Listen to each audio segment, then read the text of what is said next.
TorahBox.com pour la diffusion du judaïsme francophone vous retransmet un enseignement du Rav Yosef Chaya Bergel. Bonne écoute et bon limoud.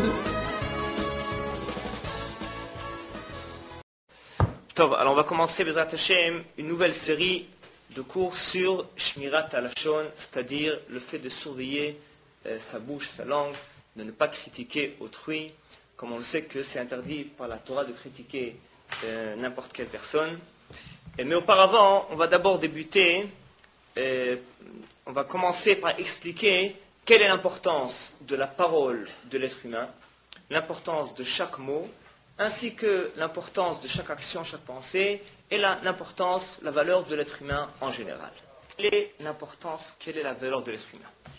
Alors on connaît tous le verset de la Torah dans Bereshit qui nous dit « Vayivra Elokim et Adam betsalmo, betselem Elokim baraoto, v'chen ktiv ki betselem Elokim asa et Adam » C'est-à-dire que Hachem a créé l'homme à son image. Betselem Elokim asa et Adam. Bon, ça nous est un peu complexe et difficile de définir ce que c'est vraiment, c'est des notions plutôt mystiques, mais le Rav ici explique de façon terre à terre qu'est-ce que ça veut dire pour nous Betselem Elokim asa et Adam. Il va aussi expliquer pourquoi on emploie ici le terme de Elokim. Non pas le terme de Hachem, mais le terme de Elokim. Alors, c'est expliqué dans ce livre-là que Elokim, c'est un nom qui va désigner Baal Akochot Kula. C'est-à-dire que Hachem, il a une puissance, une force qui est infinie.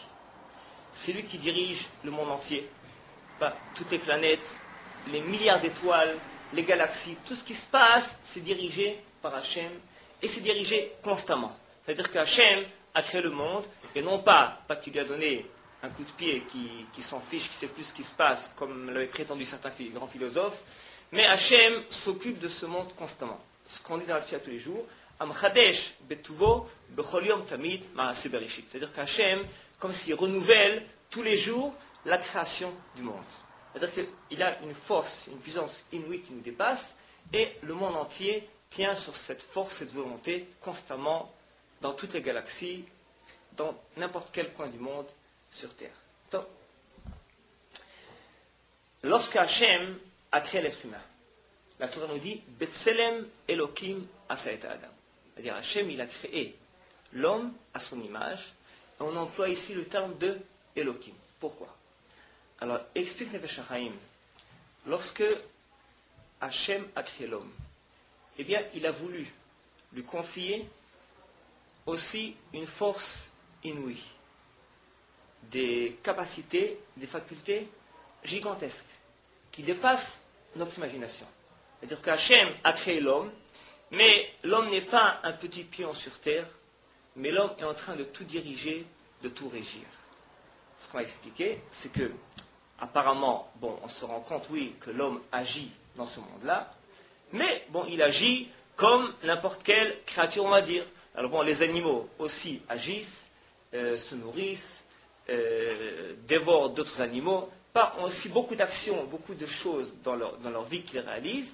L'être humain, évidemment, à un niveau plus élevé, réalise beaucoup plus de choses, à un niveau plus moral, intellectuel, spirituel, mais cependant, c'est plus ou moins limité à ce qu'on voit. Là, la Torah nous enseigne, il faut se rendre compte que ce n'est pas cela. Ce que tu vois, ce n'est pas la réalité des choses. C'est-à-dire qu'il se passe des choses gigantesques que tu ne te rends pas compte. Lorsque tu es en train de parler, de penser, d'agir, tu es en train d'agir dans les mondes célestes, dans les mondes divins, bien plus que tu imagines. Alors bien qu'on ne sait pas ce qui se passe dans les mondes célestes, mais on va essayer de donner un aperçu pour essayer de prendre conscience qu'en effet, chacune de nos actions, de nos paroles et nos pensées ont un impact sur tout ce qui se passe dans le monde entier, sur Terre, ainsi que dans les mondes célestes. Top. Alors, on va amener à cela deux exemples. Un exemple de l'histoire juive, et aussi un exemple de la vie courante. Alors on est bientôt à Hanouka, n'est-ce pas, mais il y a aussi un rapport entre Hanouka et Purim. Alors, dans la fête de Purim, la Gemara raconte la chose suivante, l'histoire suivante. C'est que lorsque Haman a décrété d'exterminer les Juifs dans le monde entier, en une journée. Top. Alors, Eliyahu Hanavi a rencontré Mordechai. Enfin, c'est plutôt Mordechai qui a rencontré Eliyahu Hanavi.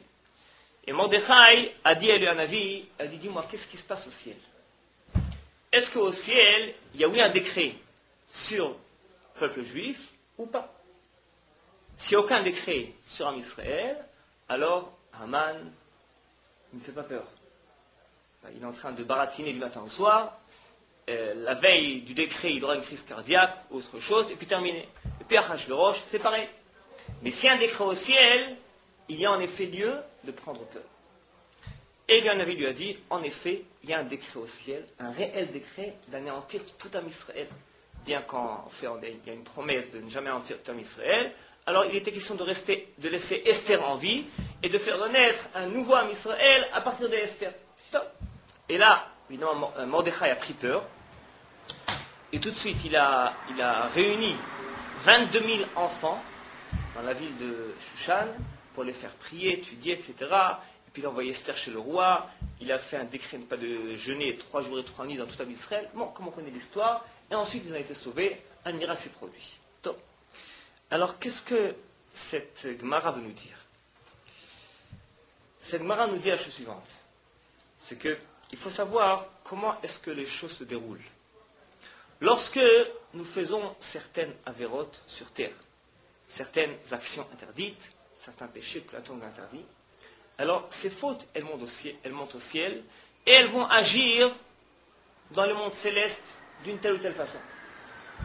Donc à savoir en l'occurrence, la Gemara nous raconte que 9 années auparavant, avant le décret de Haman et de Achashverosh, les Israël ont fait certaines fautes. Bon, il y a plusieurs avis. Il y avait une faute, c'est qu'ils ont participé au festin d'Achashverosh. Deuxième faute, ils se sont prosternés à des idoles. Et troisième faute, c'est que lorsque Achashverosh, pendant le festin, a sorti les ustensiles du Beth Amikdash pour s'en servir, eh bien, ils se sont tus, ils n'ont rien dit, ils avaient peur de lui, ils n'ont pas protesté. Alors, pour ces fautes-là, eh bien, le décret de Haman et Achashverosh est survenu, et comme dit, n'est-ce pas, c'est survenu 9 années plus tard. Alors, bien souvent, Hachem nous laisse un sursis. Des fois, il y a un décret qui survient quelques années après que la faute a été commise. Des fois, il faut chercher loin pour trouver la faute qui a été commise. Donc, une fois que cette faute a été commise, alors bon, ces fautes-là montent au ciel, ça a provoqué un décret au ciel sur Am Israël. Alors, on a décrété au ciel, bien avant qu'Achashverosh et Haman aient pensé à cela, au ciel, on a déjà décrété d'anéantir Am Israël.